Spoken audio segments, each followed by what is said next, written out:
हरि ओम। हरि ओम। सभी गुरु भक्तों को गुरु भक्त राम लक्ष्मण नौलखा की ओर से हरि ओम, हरि ओम, हरि ओम। नमस्ते, नमस्ते। मैं हूँ प्रकृति में।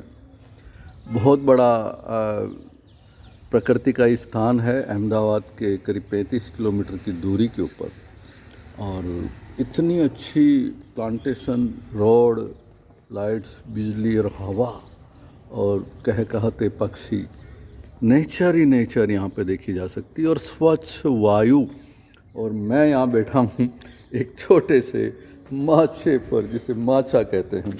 दोस्तों, गुरु भक्तों, सभी को मेरा नमस्ते वंस अगेन। मैं गुरुजी से करीब 3 साल पहले जुड़ा, दीक्षा ली, लेकिन गुरुजी की बातों को सुनने का जो सिलसिला था और उनको अपनाने का और उनको नोट करने का जो सिलसिला था, वो करीब 25 साल से चालू था। टीवी पर देखता था, और एक उनमें एक ऐसी हम प्रस्तुति देखते उनके चेहरे में, उनके हाव भाव में, जैसे हमारे पिताश्री हैं और हमें बोल रहे हैं आम इंसान की तरह। मैंने अभी तक कुछ पब्लिकेशंस के बारे में आप सबको जानकारी दी, क्योंकि पब्लिकेशंस इतने इम्पोर्टेंट होते हैं कि हर चीज़ हम बहुत बार टीवी पे, वीडियो पे, यूट्यूब पे सुन नहीं पाते, समझ नहीं पाते। और पब्लिकेशन की कुछ बुक्स समय समय पर हम उनको, जब उनके प्रोग्राम में जाते हैं तो वहाँ एग्जीबिशन और स्टॉल्स लगी रहती है। तो मेरा ये निवेदन है कि जब भी आप स्टॉल्स पे जाएं, 1 या 2 बुक ज़रूर खरीदें। मैंने कुछ बुक्स के बारे में अपने वीडियो चैनल पे बताया था, आज मैं फिर से एक बार रिपीट कर रहा हूँ उसका एक खास चैप्टर, क्योंकि मैं खुद प्रकृति में आया हूँ और प्रभु जी ने प्रकृति की बहुत बड़ी महिमा गाई है। गुरुदेव ने इस पुस्तक जो मैं प्रस्तुत करने बता रहा हूँ, नूतन प्रभात, नव जीवन के लिए मधुर एवं प्रेरणा पद वेदामृत वचन, ये किताब जैसे मेरा हृदय और दिल बन गई है। सुबह उठते, रात को सोते, शादी ब्याह कहीं पे भी जाता हूँ तो इस पुस्तक को साथ रखता हूँ और पढ़ने लगता हूँ। इस पुस्तक के बारे में जो लिखा है, सबसे पहले पेज पे वेद भगवान की अमृतवाणी है। वेद मंत्रों के भाव से उत्तम विचारों के गुलदस्ते हैं। जहाँ वैदिक ऋचाओं का गान होता है, मंत्रों की ध्वनियाँ गूंजती है और मंत्रों के भाव अर्थों का चिंतन, मनन एवं अनुशीलन किया जाता है, वहाँ वेदना नहीं, सुव्यवस्थाएं होती है, कड़वाहट नहीं, मधुरताएं होती है। ऐसे घर परिवार के ऊपर भगवान की कृपाएं बरसती है। इस पुस्तक के भीतर पूज्य श्री के मुखार बिंदु से निःसृत नव जीवन के लिए मधुर प्रेरणा पद 12 वेदामृत प्रवचन अत्यंत सरल भाषा में प्रस्तुत है। परम पूज्य सुधांशु जी महाराज, प्रणाम गुरुदेव। आपकी किताबों को पढ़ के तो ऐसा मज़ा ही आ जाता है। नव जीवन की मधुर प्रेरणाएं प्राक कथन में लिखा है। अब इस पुस्तक में क्या है, इसके बारे में लिखा है इसमें। इस पुस्तक में व्यक्ति, परिवार, समाज, देश और दुनिया की छोटी बड़ी समस्याओं के समाधान है। नए उत्तम मंगलकारी विचारों की प्रेरणाएं हैं। निराशा, उदासी, चिंता, भय का निवारण है। देख लीजिए आपके काम की चीज़ें। प्रेम सौहार्द, आशा विश्वास की शिक्षाएं हैं। राष्ट्र भक्ति से लेकर मातृ पितृ गुरु भक्ति, प्रभु भक्ति के संदेश हैं। वीरता, धीरता, क्षमाशीलता की प्रेरणाएं हैं। धर्म, अध्यात्म का ज्ञान वैज्ञानिक दृष्टिकोण से प्रस्तुत किया गया है। उत्तम स्वास्थ्य, पारिवारिक प्रेम, धन अर्जन और उसके प्रयोग, समाज में यशस्वी जीवन के तौर तरीके, सफलता के सूत्र, प्रार्थना और पुरुषार्थ का समन्वय, भारतीय संस्कृति की सभ्यता, संस्कारों की उपयोगिता और महत्वों पर प्रकाश डाला गया है। ये पुस्तक में जो लिखा है वो सच में सच इसलिए है कि ये मेरी बार बार पढ़ी गई किताब है। इसके जितने भी सेक्शन से 12 वेदामृत हैं, उनमें एक वेदामृत जो मैं अभी आपके पास बताने जा रहा हूँ, प्रभु की महिमा। वैसे तो नव जागृति, यशस्वी जीवन, नव जीवन, सौभाग्य के द्वार, पारिवारिक एकता, भव नदी के पार, प्रभु की महिमा, जीवन का विकास, धरती पर स्वर्ग। अरे पढ़ते जाओ आप, तो देखते जाओ और सुनते जाओ। घर में अगर आप पढ़ नहीं सकते कोई बात नहीं, अपने बच्चों को बोलो कि आपको ये श्रीमद् भगवत गीता की तरह आपको पठन करके सुनाए। बच्चे, बूढ़े, स्त्री, पुरुष, पढ़ने वाले बच्चे, युवाओं, सबके लिए मैंने देखा है इस पुस्तक में बहुत अच्छे और सरल तरीके से गुरुजी ने बातें कही है। जागो रे जिन जागना, अब जागन की बार। कितनी अच्छी बात लिखी है। हर मनुष्य के भीतर एक देवता विराजमान है, महामानव सौभाग्यमान है। आवश्यकता इस बात की है कि हम अपनी महिमा समझ आ जाए, शक्तियाँ जागृत हो जाए। अगर हम अपनी महिमा समझें, अपने को जगाएं, ऊपर उठने के लिए प्रयत्नशील हो जाए, तो हमारे अंदर का महामानव जाग उठेगा। मैं वैसे जनरली कोई भी ऐसी बात नहीं बोलता है जो मैंने अनुभव नहीं की हो। किताब की कीमत भी बहुत कम है, बता दूं पहले ही आपको। प्रथम संस्करण हुआ 2017 में, 1000 प्रतियाँ निकाली गई, 101 रुपये मात्र। संपादक के आचार्य अनिल शास्त्री जी ने और संकलन सहयोग उषा गुप्ता पंजाबी बाग ने। विश्व जागृति मिशन का प्रकाशक आनंद धाम आश्रम, नई दिल्ली और दूरभाष और वेबसाइट भी दी गई है। फ्रेंड्स, अब मैं एक प्रभु की महिमा, एक चैप्टर है इसमें, उस चैप्टर की थोड़ी सी जानकारी आपको दे रहा हूँ। बाकी तो आपको पढ़ना है, मैं तो आपको केवल एक मात्र निमित्त बन सकता हूँ। मानव शरीर प्रकृति की बहुत बड़ी प्रयोगशाला है। प्रकृति उपदेशक बनकर मनुष्य को जीवन जीने की कला सिखाती है।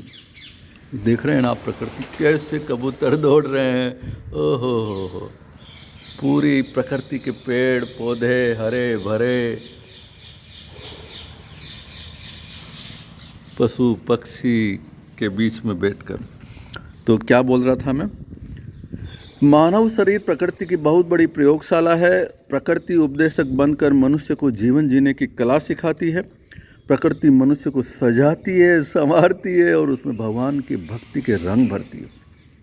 मैं भी यही महसूस कर रहा हूँ इस प्रकृति में यहाँ आके बैठकर।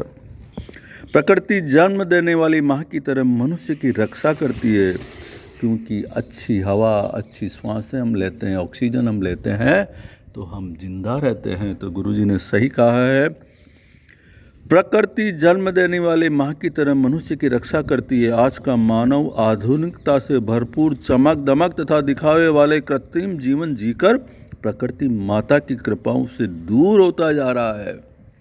क्या कही है गुरुजी बात आपने। और यही इच्छा मेरी हुई कि मैं इस प्रकृति में आ जाऊं, थोड़ा बैठूं। आज पूरा दिन यहीं निकाल रहा हूं, अहमदाबाद से कुछ ही दूरी पर हूं।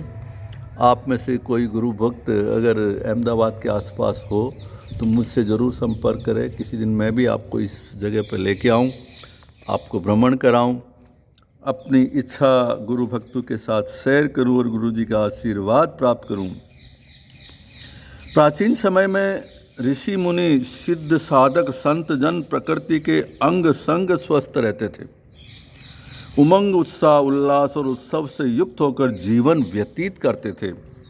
आज भी प्रकृति अपनी बाहें फैलाकर स्नेह आमंत्रण दे रही है।